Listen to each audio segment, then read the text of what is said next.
Vous écoutez Radio Lomé, il est 12h30.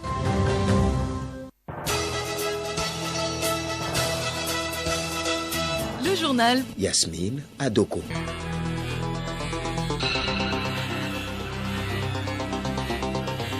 Madame, Monsieur, bonjour. Les titres de ce journal. Les cours devaient reprendre dans les écoles d'enseignement supérieur au Togo. Où en est-on dans les préparatifs à l'université de Lomé? Nous le saurons dans un instant. L'OMS et l'UNICEF ont mis en garde contre une baisse alarmante du nombre d'enfants recevant des vaccins vitaux dans le monde. Ils sont près de 14 millions d'enfants à ne pas être vaccinés contre des maladies évitables cette année. Et puis sport football, les dates de la Coupe du Monde 2022 au Qatar sont connues. La finale se joue le 18 décembre 2022.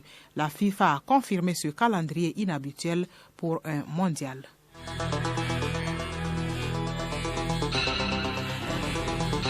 radiolomé.tg.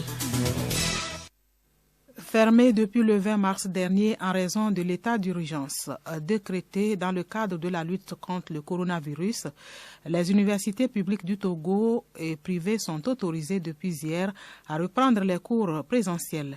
Vu ce que la lutte contre la COVID-19 implique, l'université de Lomé est-elle prête à accueillir ces milliers d'étudiants à cette reprise? La deuxième vice-présidente de l'université de Lomé, Kwegba Kafui, estime que la reprise présentielle n'est pas encore effective. Les préparatifs sont en cours pour plusieurs raisons.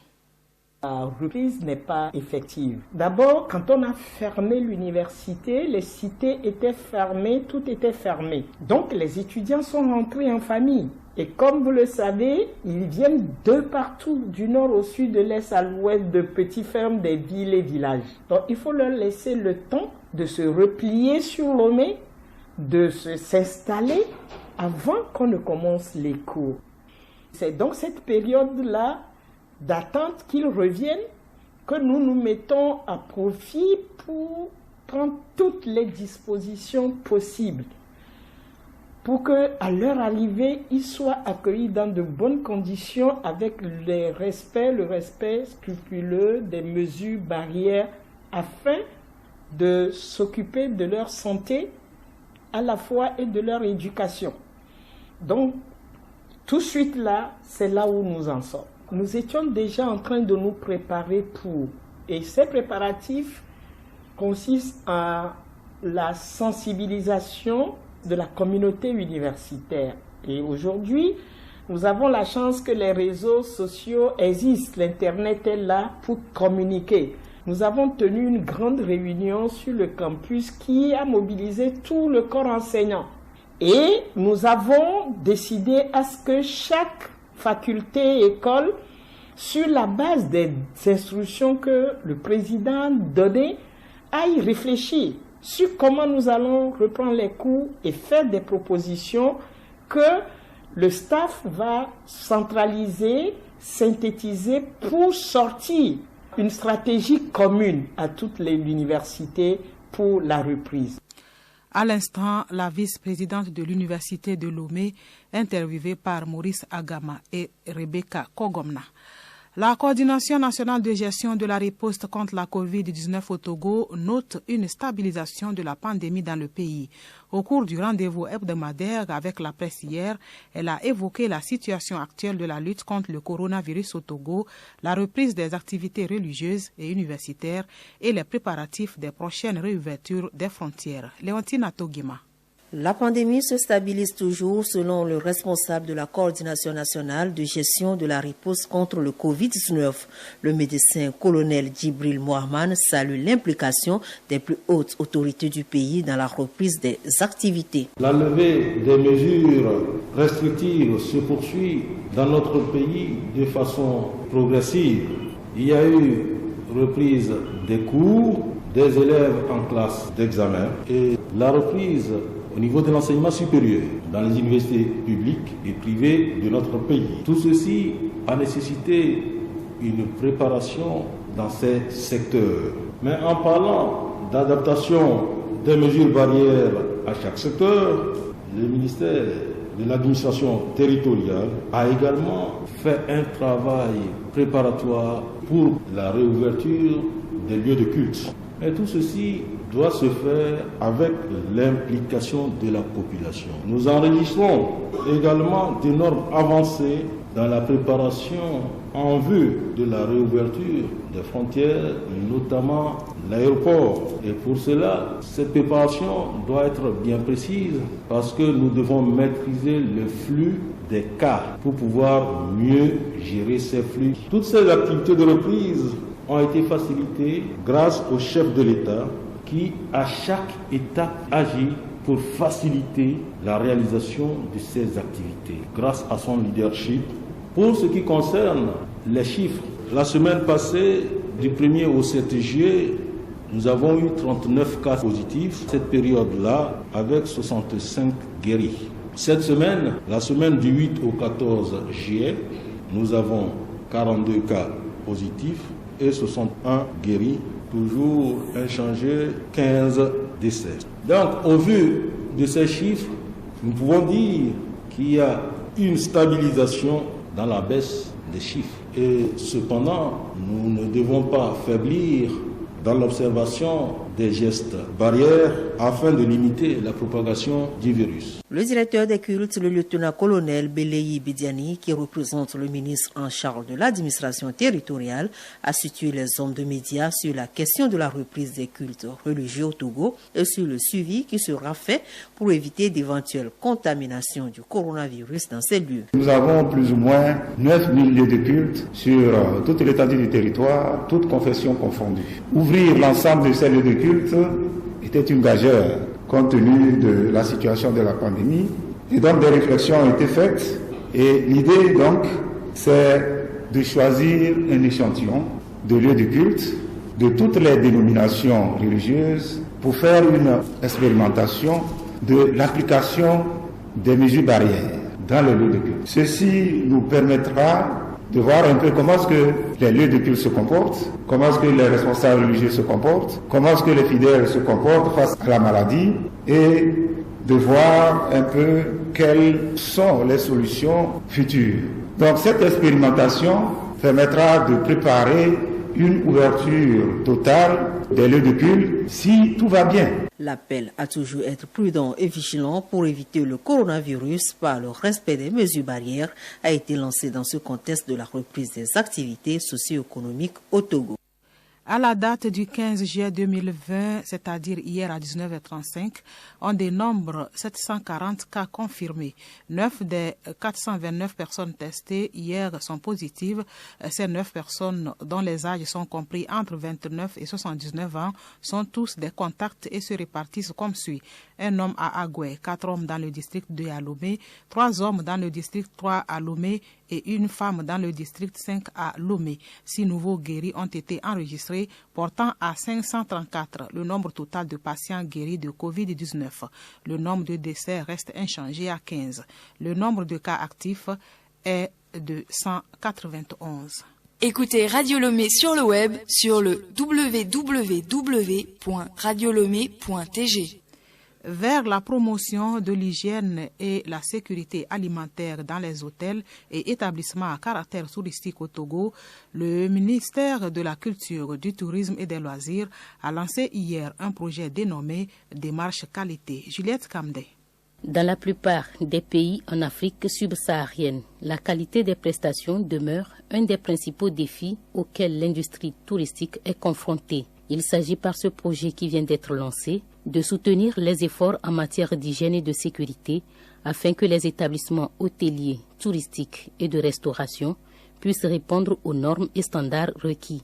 Madame Haïm Diagbaré Philomène, directrice de la réglementation, de l'inspection et du contrôle des établissements hôteliers et des bars. Ce projet consiste à faire une prospection dans les établissements, à recueillir les informations de par leur entendement sur l'hygiène et la qualité. Cela nous permettra aussi de faire quelques prélèvements pour faire des analyses dans les plats cuisinés pour avoir certains résultats. C'est à partir de ces résultats-là que nous allons organiser la formation, le renforcement des capacités pour les acteurs de l'hôtellerie. Nous voulons aussi avoir une base de données fiable que nous allons mettre sur notre site touristique. L'un des paramètres pouvant affecter la qualité et la pérennité du développement du tourisme d'un pays se trouve être l'hygiène et la sécurité des aliments.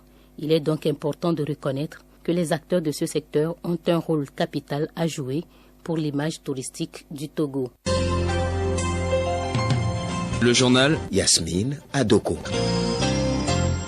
À l'étranger, une mission de la CEDEAO conduite par l'ancien président du Nigeria, Goodluck Jonathan, tente depuis hier de concilier les acteurs de la crise au Mali. Les émissaires de la CEDEAO se sont entretenus avec le président Ibrahim Boubacar Keïta. Il est prévu ce jeudi des discussions avec les opposants regroupés au sein du mouvement du 5 juin RFP, la majorité présidentielle, des délégués de la société civile ainsi que les députés recalés par la Cour constitutionnelle. Lors d'une précédente visite à Bamako, une mission de la CEDEAO avait déjà conseillé une reprise partielle des élections législatives, désavouant les 9 sages de la Cour dont le décret de nomination a déjà été abrogé par le président de la République. La mise en place des commissions électorales locales en Côte d'Ivoire est déséquilibrée en faveur du parti au pouvoir. C'est l'essentiel d'un arrêt de la Cour africaine des droits de l'homme. Cette cour avait été saisie par l'opposition ivoirienne, notamment le PDCI. Le parti à l'origine de la requête s'en réjouit. Pour l'avocat du PDCI, cette décision exige une refonte complète de la commission électorale indépendante. Il appelle les principaux partis à se remettre rapidement autour de la table pour renégocier la composition de la CEI. Mais pour l'État ivoirien, cela ne change pas grand-chose car il ne reconnaît plus la compétence de la Cour depuis avril dernier. L'Organisation mondiale de la santé OMS et le Fonds des Nations unies pour l'enfance UNICEF ont rendu public un rapport sur l'état de la vaccination chez les enfants. Le nombre d'enfants vaccinés dans le monde, qui stagnait depuis 10 ans, a baissé de façon alarmante. Édouard Sono.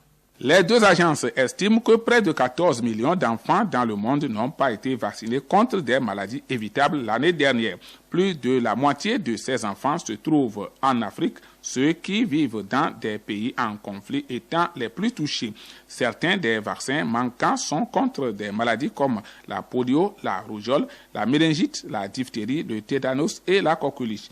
Le rapport avertit également que le nombre d'enfants susceptibles de ne pas être vaccinés cette année pourrait doubler en raison de la perturbation des services de vaccination due à la pandémie de coronavirus. En mars, l'OMS a conseillé au pays de suspendre temporairement les campagnes de vaccination de masse jusqu'à ce que des mesures efficaces pour réduire la transmission du Covid-19 soient mises en place. Magazine agricole, de grandes quantités de poivre, bientôt sur nos marchés. Cette denrée très rare et très coûteuse est désormais introduite dans les plantations de café-cacao, une initiative de l'unité technique café-cacao pour protéger les plantations. Odette Bira. La culture café-cacao remonte à des décennies. Avec les nouvelles techniques culturales, des arbres ont été introduits pour servir d'ombrage à ces plants de café-cacao, mais les producteurs, pour d'autres besoins, coupent ces arbres et les mettent en vente. Cette pratique réduit la croissance et la production café-cacao. Pour arrêter cette pratique, l'UTCC a introduit dans ses plantations le poivrier, un plant en forme de liane.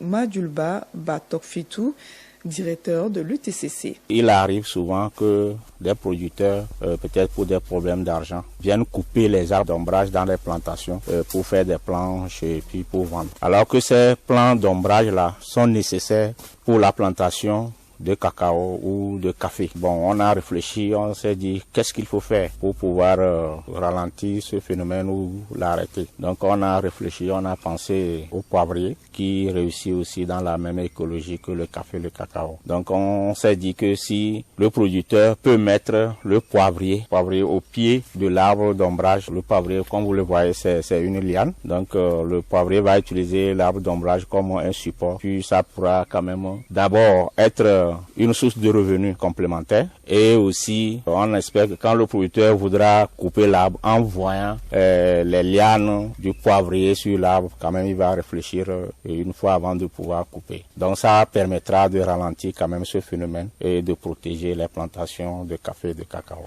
Dijon Okwami Ametepe est producteur de café-cacao. Il a sa plantation dans le Pélé. Il a introduit 250 poivriers dans sa plantation.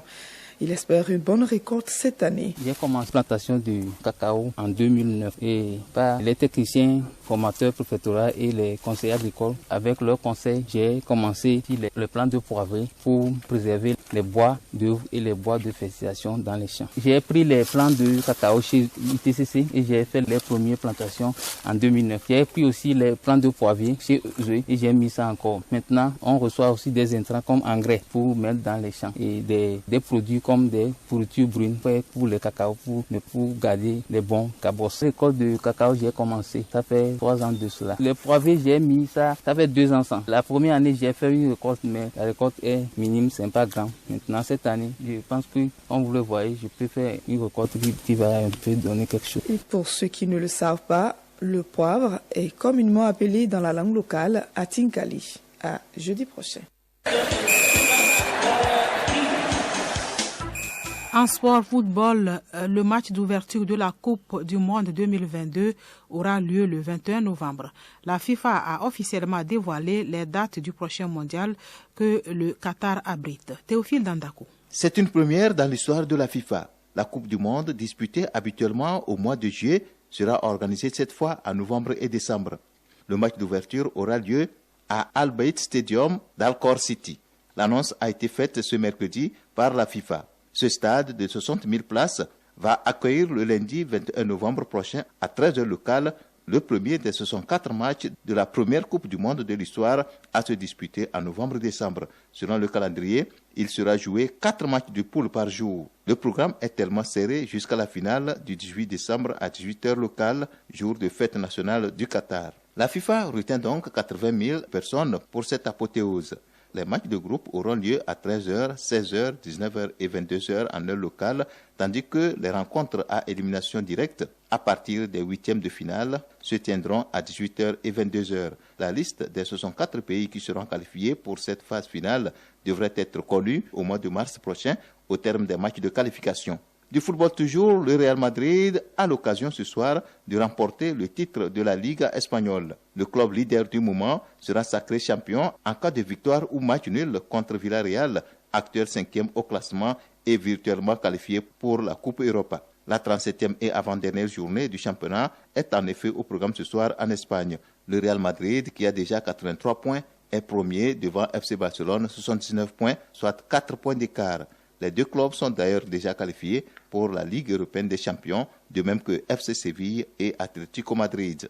Ce dernier est un redoutable adversaire ce soir de notre compatriote Dieng Dakunam. Or, une victoire vaut la peine pour Getafe à domicile pour maintenir sa qualification en Coupe Europa où se présentent 4 prétendants pour 3 places. Il s'agit de Villarreal, 57 points, Getafe et Real Sociedad, 54 points chacun, et Athletic Bilbao, 51 points à 2 journées de la fin de la saison. Cette édition s'achève. Merci de nous rester fidèles. Place à la sensibilisation coronavirus et c'est avec Alice Berthe Barandao.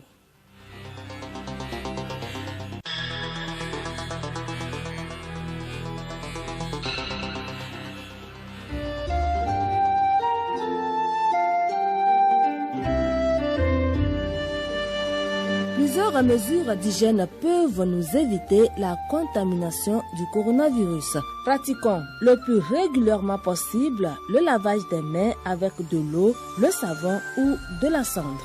Se couvrir la bouche et le nez avec un mouchoir en cas de toux ou d'éternuement. Sans mouchoir, utilisez le pli de son coude. Jetez immédiatement le mouchoir après usage dans une poubelle fermée. Évitez de plonger les doigts dans les yeux, le nez ou la bouche. Évitons les contacts proches en restant à au moins 1 mètre des autres personnes, surtout si elles toussent ou éternuent. Évitons les poignées de main car le virus passe aussi par le contact physique. Se donner des bises n'est également pas conseillé. Portez un masque chirurgical jetable si vous êtes malade ou pensez l'être afin de ne pas contaminer vos proches. Mesdames et messieurs, en suivant toutes ces mesures, on va éviter la propagation du coronavirus.